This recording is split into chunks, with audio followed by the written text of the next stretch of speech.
दिखाना चाह रहा हूं जहां पर एक प्राइजेक्शन की आपकी बहुत अच्छी समझ बैठेगी, आपको समझ आएगा कि किस तरीके से किसी चार्ट को आप एक सेटअप की तरह यूज करते हैं और अपने उस ट्रेड प्लान में प्रॉफिट बुकिंग किस बिहाफ पे करेंगे, ठीक है, एंट्री किस बिहाफ पे करेंगे। ये पर्टिकुलर जो हम लोगों ने अभी एक कुछ सेशन पहले एक सेटअप सीखा था कि प्राइस अगर अपने प्रीवियस डे हाई को ब्रेक करे और प्रीवियस डे हाई को ब्रेक करने के बाद दोबारा उसी के अंदर क्लोजिंग कर रहा है, तो वहां हम नेक्स्ट सेशन के लिए अपनी पोजीशन को शॉर्ट करके जाते हैं, ठीक है।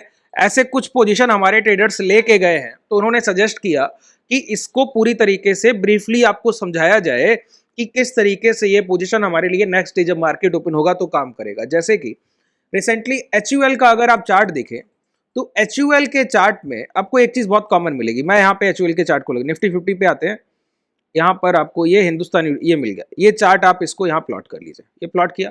अब जरा प्राइस एक्शन के बिहेवियर को समझने की कोशिश कीजिए। प्राइस क्या कर रहा था, एक यहां से इंपैक्ट ऑफ डिमांड उठा, इंपैक्ट ऑफ डिमांड की वजह से प्राइस ने ये मोमेंटम, ये बेस बनाया 2160 के पास से, एक मोमेंटम कंसोलिडेशन, कंसोलिडेशन के बाद इस पूरी रेंज के नीचे की लिक्विडिटी को उठाया। इस देखिए पूरे प्राइस को, जब भी आप किसी चार्ट पर कोई पोजीशन प्लानिंग कर रहे हो ना, तो आपको पूरा 1 बाय 1 एक एक पॉइंट पता होना चाहिए कि हिस्टोरिकल पिछले 5-8 दिन में मार्केट ने, उस पर्टिकुलर शेयर ने क्या किया। इंडेक्स ट्रेड कर रहे हैं, आपको पता होना चाहिए कि इंडेक्स ने पिछले 4-5 दिनों में क्या किया है। अगर आपके पास उस डेटा पर पकड़ नहीं है ना, तो आप अच्छे ट्रेड प्लान कर ही नहीं सकते। यहां पर देखिए प्राइस ने क्या किया, जैसे ये इस रेंज की नीचे की कैंडल का फॉर्मेशन हुआ तो नेक्स्ट कैंडल ने इसको इंगल्फ किया, एक मोमेंटम की शुरुआत की। मोमेंटम की शुरुआत के पास प्राइस अपने हाई के पास क्लोजिंग देता है। नेक्स्ट सेशन प्राइस फिर नीचे आता है, देखिए मॉर्निंग को इस रेंज के नीचे की लिक्विडिटी को उठाता है, फिर एक मोमेंटम करता है। नेक्स्ट सेशन को प्राइस फिर वहीं तक आता है, फिर एक मोमेंटम करता है। तो इस प्राइस में एक रिपीटेशन फॉर्मेशन है कि प्राइस नीचे बॉटम की लिक्विडिटी को उठाने के बाद मोमेंटम कर रहा है। अब ये मोमेंटम जैसे जैसे प्राइस बढ़ता जा रहा है तो ये लिक्विडिटी ग्रैब जो है वो वीक होता जा रहा है कि एक बार जब प्राइस ने यहां से डिमांड उठाई तो लिक्विडिटी का ये मोमेंटम बहुत स्ट्रांग था। अब धीरे धीरे ये मोमेंटम जो है लिक्विडिटी के वीक होते जा रहे हैं, ठीक है। तो इस जो लिक्विडिटी का ये मोमेंटम वीक हो रहा है, अब यहां पर हम लोगों ने इस रेंज में ये जो प्राइस हायर हाइस के फॉर्मेशन में था उसका कन्वर्जन भी 5 मिनट के टाइम फ्रेम पर देख लिया। उस कन्वर्जन के बाद अब 27 तारीख, लास्ट के ट्रेडिंग सेशंस को बहुत ध्यान से देखना होता है। 27 तारीख का प्राइस एक्शन एक लोअर कैंडल बनाता है, प्रीवियस डे लो ब्रेक करके इस तरीके से ट्रेड करता है। प्राइस दोबारा उसके अंदर आकर एक मोमेंटम करता है, फिर क्लोजिंग करने कहां आता है, प्रीवियस जो भी हाई है हमारा करंट डे उसके अंदर ही क्लोज करने आता है। अब इस क्लोजिंग के बाद नेक्स्ट डे ये क्लोजिंग हमको कहां मिला, 22,440 पे, 2247 के आसपास क्लोजिंग मिला, ठीक है। नेक्स्ट डे प्राइस ओपन होता है और सबसे पहले जो हाई लगाता है वो 2200 के लगाता है, 47 पॉइंट का डिप। जो प्राइस का बिहेवियर अभी तक इस तरीके से हायर साइड था कि प्राइस लिक्विडिटी को ग्रैब करेगा, मोमेंटम करेगा। अब लिक्विडिटी को ग्रैब करने के बाद, मोमेंटम होने के बाद प्राइस वीक हो जा रहा है, प्रीवियस डे हाई के अंदर आया जा रहा है। तो इसी का हमारा सेटअप था कि अगर कोई प्राइस की क्लोजिंग आज के दिन हमारी डे हाई के पास है और नेक्स्ट सेशन को वो प्राइस ओपन होकर उस डे हाई के अबव ट्रेड करे और क्लोजिंग टाइम तक लौट कर उसी रेंज के अंदर आ जाए, इसका मतलब है टॉप ऑफ द प्राइस कोई एग्रेसिव सेलर है जो ये बायर की डिमांड से फियर में नहीं है, डर नहीं रहा है, वो वहां पर शॉर्ट सेलिंग की अपॉर्चुनिटी ढूंढ कर बैठा है।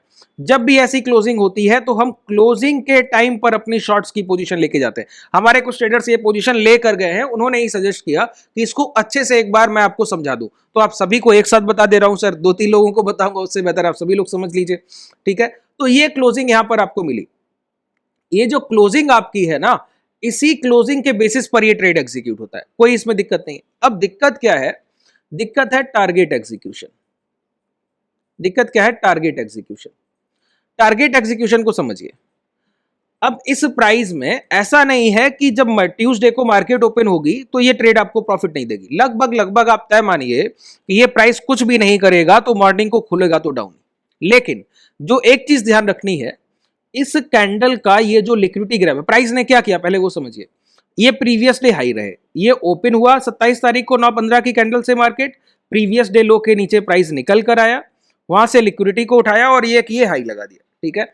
हाई लगाने के बाद फिर प्राइस रिट्रेसमेंट करते हुए क्लोज कर गया।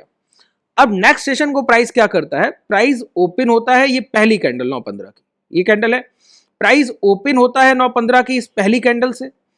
ओपन होने के बाद यहां पर अगर आप गौर करें, प्राइस सबसे पहले इस लिक्विडिटी को उठाता है। देखिए कितनी बड़ी ये लिक्विडिटी है, ठीक है, ये बहुत बड़ी लिक्विडिटी, इन 15-25 का मतलब लास्ट सेशन का ही कैंडल, ये कितना बड़ा लिक्विडिटी है कि प्राइस ने इस सेशन के लो, इस पूरी रेंज की जो डिमांड है, इसका डिमांड, ये इतने बड़े ऑर्डर्स को उठा के प्राइस आया है डाउन साइड से। सोचिए कितने बड़े बायर्स जो पेंडिंग ऑर्डर्स यहाँ पे ब्लॉक रेंज रहे होंगे, सबके ऑर्डर एग्जीक्यूशन हो गए। उस ऑर्डर एग्जीक्यूशन के इंपैक्ट से क्या हुआ, जो प्राइस ये हाई लगाकर मोमेंटम कर रहा था ना डाउन साइड, ये मोमेंटम करता हुआ प्राइस अचानक से निचले स्तर पे जो बायर्स हैं उनकी एग्रेसिव डिमांड से ये जो सेलर बिहेवियर था ये कट गया, और प्राइस ने क्या किया, अपना प्रीवियस डे हाई ब्रेक किया। एक तो प्रीवियस डे को लिक्विडिटी उठाया था, प्राइस एक बॉटम के पास क्लोज किया, फिर प्राइस ने ये प्रीवियस डे हाई ब्रेक किया। अब मोमेंटम की शुरुआत हुई, मोमेंटम की शुरुआत के बाद प्राइस ने क्या किया, जो लास्ट इसके हाई थे उस हाई को टच किया और क्लोज करने कहाँ आया। अब क्लोजिंग हमारे लिए कितना जरूरी होगी, देखिए क्लोज करने कहाँ आया, इस प्रीवियस डे हाई के अंदर। यही हमारा सेटअप है कि प्राइस डे वन को अपने डे हाई या मिडिल कहीं रेंज में क्लोज करेगा। जैसे ये डे हाई इसका लगा क्या 2260 के 2258-60 के पास, क्लोजिंग क्या मिली 2244 के पास। अब क्लोजिंग के बाद नेक्स्ट डे प्राइस क्या कर रहा है, ओपन हो रहा है इसी प्रीवियस डे हाई लो की रेंज में, लेकिन उसको ब्रेक कर रहा है। तो ये डिमांड है, इस डिमांड को सस्टेन करना चाहिए अगर बायर अच्छे हैं। ये तो बायर्स का जो यहाँ के बायर्स का जो इंपैक्ट ऑफ डिमांड है वो यहां तक प्राइस को ले जा पाया। इसका मतलब है डाउन साइड के बायर से ज्यादा ये सेलर एग्रेसिव है क्या, इसका भी टेस्ट तो हुआ नहीं, क्योंकि सिर्फ एक ही सिंगल डिमांड उठी है, रिटेस्ट अभी उठा नहीं। ये नेक्स्ट सेशन में ओपन होगा, नेक्स्ट सेशन को दिखेगा कितना रिटेस्ट में पावर है जब प्राइस इस रेंज पे आएगा, ठीक है। तो सेलर ने लेकिन इतना तो दिखा दिया कि इन बायर्स ने जितना भी इंपैक्ट ऑफ डिमांड दिया हो, क्लोज उन्होंने प्रीवियस डे हाई के अंदर कराया। जितनी कल जिस रेंज से वो सप्लाई दे रहे थे उसी रेंज की सप्लाई रेंज में लाकर मार्केट को क्लोज करा दिया, ये एचयूएल के प्राइस को क्लोज करा दिया। इसको हम कहते हैं सेलर्स का ये विन विन कंडीशन होता है कि अगर देखिए प्रीवियस डे हाई का मतलब है लास्ट डे पर जहां हम बिकवाली करते रहे वही प्राइस है। अब कल हम अगर हम 10 रुपए पे किसी भाव को बेचते रहे, कोई बायर उस प्राइस को निकाल के 12 ले जाए, फिर मैं बोलूं आपको यहां भी नहीं टिकने दूंगा, दोबारा ये 9 रुपए पे लेके आके क्लोज करा दूं, इसका मतलब है मेरे पास एक इनफ अमाउंट है जिससे हम वहां पर शॉर्ट की पोजीशन ले सकते हैं, तभी इतना एग्रेसिव है। एक तो बायर बाइंग कर रहा है उससे भी फियर नहीं, हमारा लास्ट सेलिंग प्राइस 10 निकल गया, एक तो 2 रुपए घाटे में चले उससे भी फियर नहीं, वहां से भी शॉर्ट सेलिंग करके दोबारा 9 रुपए पे। तो इसको हम सेलर्स का एग्रेसिव बिहेवियर मानते हैं। देखिए प्राइजेक्शन के वो सारे सेटअप, सारे जितने प्राइजेक्शन के सेटअप है मैं सभी की बात करता हूं, किसी एक दो की नहीं। जहां पर एक सिंगल बॉडी साइज कैंडल है वो उतना स्ट्रॉन्ग प्राइस नहीं, लेकिन वो बॉडी साइज कैंडल क्या दिखाता है, नेट डिमांड दिखाता है मात्र। लेकिन अगर वो लोअर विक बड़ा है तो वो उसकी इस कैंडल से अच्छा प्राइस वो है। रिसेंटली अगर आप निफ्टी और बैंक निफ्टी के पुलबैक देखेंगे तो इसी तरीके के कैंडल फॉर्मेशन से आए हुए हैं। मैं आपको दिखाऊं वीकली टाइम फ्रेम, आज ही हम लोगों ने बात की थी, इसके पहले भी ये चीजें मैंने आपको बता रखी है कि अभी रिसेंटली ये देखिए ये कैंडल, यही कैंडल है जो अभी तक की बिकवाली से मार्केट को बचा के रखी, नहीं तो ये और डिस्काउंटेड सेशन जाते हैं ये सारे हमारे। यही निफ्टी में भी सेम पैटर्न, ये देखिए इसी तरीके के कैंडल का फॉर्मेशन है। अब देखिए प्राइस ने ये हाई ब्रेक किया, मोमेंटम दोबारा जब इस रेंज में आ गए तो कहां डिमांड उठाने आने पड़ा, इस इन्वर्टेड हैमर कैंडल के बॉटम पे। इसी चीज को मैं आपको समझाना चाह रहा हूं एचयूएल के प्राइस से कि उन ट्रेडर्स का जो सबसे बड़ा डाउट था वो ये कि इसके प्रॉफिट बुकिंग कैसे की जाए। तो मैंने उनको एक ही बात बताया कि इस प्राइस को हम लोग होल्डिंग के लिए नहीं ले जाते। होल्डिंग का मतलब है कि नेक्स्ट सेशन के लिए ट्रेड तो ले गए हैं शॉर्ट करके, एसटीबीटी ले गए शॉर्ट टुडे भाई टुमारो, कोई दिक्कत नहीं, कोई तकलीफ की बात नहीं। लेकिन इस पोजीशन को जब ट्यूसडे को मार्केट ओपन होगा तो ये तय मानिए कि ये पोजीशन आपको प्रॉफिट देके ओपन होगा, ये तय मानिए आप, लगभग हर हाल में मुनाफे के साथ ओपन होगा, ठीक है। क्योंकि इस तरीके के प्राइजेक्शन में आपका रिस्क मैं बोलता हूं कि 95% अबव एक्यूरेसी है। आप 1000 ट्रेड करेंगे तब कहीं जाकर 50 ट्रेड में आपके घाटे के सौदे होंगे, बाकी 950 ट्रेड तक आप सही कर सकते हैं। ये प्रोबेबिलिटी ऑफ प्रॉफिट रखता है। क्यों? बायर के अगेंस्ट में सप्लाई, एक बॉडी साइज कैंडल में सिर्फ डिमांड होती है, एक बॉडी साइज रेड कैंडल में सिर्फ सप्लाई होती है। यहां जब इस तरीके का फॉर्मेशन होता है तो ये प्राइस क्या दिखाता है, एक इन्वर्टेड हैमर कैंडल का फॉर्मेशन। बिगर टाइम फ्रेम पर एचयूएल के प्राइस को आप देखिए, डेली टाइम फ्रेम पर क्या दिखेगा, एक इन्वर्टेड हैमर कैंडल का फॉर्मेशन। ये अपर विक का ये हाई, ये सबसे बड़ा सप्लाई रेंज होता है। ये इस कैंडल में लोअर विक का ये लो सबसे बड़ा डिमांड रेंज होता है, ठीक है। तो प्राइस अब कल कहीं भी गैप डाउन करके, सॉरी मंडे को ट्यूसडे को कहीं भी गैप डाउन, कल हमारा मार्केट क्लोज रहेगा ईद के कारण। अब प्राइस ये गैप डाउन करके कहीं भी ओपन होगा 2230, 2240, तो जितना भी हमको प्रॉफिट मिलेगा उसको हम लेके जाएंगे, वो हमारी प्रॉफिटेबिलिटी रेंज, ठीक है, क्योंकि इस हैमर का ये रेंज डिमांड एरिया होगा। जब ये ब्रेक डाउन होगा तो ये मोमेंटम एग्रेसिव होगा, नहीं तो ये बायर्स दोबारा प्राइस को ब्रेक करके दोबारा हाई की तरफ भी ले जा सकते हैं, कोई बड़ी बात नहीं, ठीक है।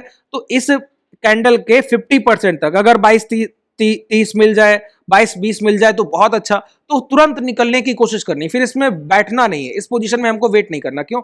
सिर्फ एक मात्र इस कैंडल की वजह से ऐसा है, और कोई कारण नहीं। यहां पर एक डिमांड पड़ी होगी, वो हम लोगों ने अभी तक अनटेस्ट है, अगर वो टेस्टिंग रेंज में एक बड़ी डिमांड हुई सप्लाई से तो प्राइस फिर हाई ब्रेक कर देगा, तो वहां पर आपको रिस्क आएगा, ठीक है।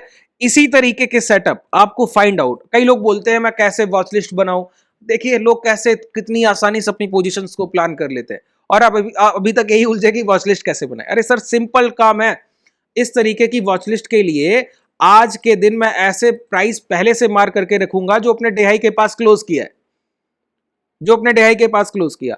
अब कल के सेशन में अगर वो प्राइस दोबारा आकर प्रीवियस डे हाई के अंदर क्लोज किए तो वही हमारी वॉच लिस्ट का पार्ट है, अब उसको नेक्स्ट सेशन में हम ट्रेड करेंगे। इसी तरीके से वॉच लिस्ट को अपडेट करते रहिए पर सेशन, जो अपने प्राइस अपने डे हाई के पास क्लोज किए उनको ऐड ऑन करते रहिए, और फिर वो दोबारा आकर जब अंदर क्लोज किए फिर वही वॉच लिस्ट का पार्ट रहेंगे, बाकी सारे एलिमिनेट, बाकी सारे इक्विटीज हटा दीजिए वॉच लिस्ट से। सिंपल ट्रेड प्लान है, बड़ी आसानी से इसका वॉच लिस्ट बनता है, कुछ अलग करने की जरूरत नहीं, ठीक है। बस इस तरीके के फॉर्मेशन को ध्यान रखा कीजिए कि प्रॉफिटेबिलिटी कितनी करनी, क्योंकि ये जो ट्रेंड है हमारा एचयूएल का, ये हायर हाइज का फॉर्मेशन है बिगर टाइम फ्रेम पर। तो एक तो हम ट्रेंड के, जो हमारा ट्रेंड है अभी मोमेंटम, ये आवरली ट्रेंड, इसके अगेंस्ट ट्रेड कर रहे हैं, ठीक है, और इस रेंज का डिमांड उठाया जो कि एक हैवी कंसोलिडेशन रेंज है। अगर प्राइस आके इस रेंज को टच किया तो तुरंत मोमेंटम लेने की कोशिश कर सकता है, तो हम तुरंत निकल जाएंगे, हमको 20 पॉइंट मिले, 25 30 जितना मिले तुरंत एग्जिट करना होता है ऐसे टाइम, ठीक है। एसटीबीटी में मॉर्निंग का फर्स्ट कैंडल आपके लिए जरूरी है, अगर आप ट्रेल करना चाहें तो एक कैंडल अगर रेड बन गया तो उसी का हाई एसएल मान लीजिए, फिर अगर मार्केट गिरता है तो बने रहिए, इस तरीके की ट्रेलिंग करते हैं। फर्स्ट कैंडल का हाई अगर गैप डाउन किया, यहीं से गिरा, तो ये हाई जो भी लग गया उसको ट्रेल कर सकते हैं, नहीं तो बुक कीजिए, नहीं तो उससे ट्रेल कर लीजिए, ये हाई निकला तुरंत एग्जिट।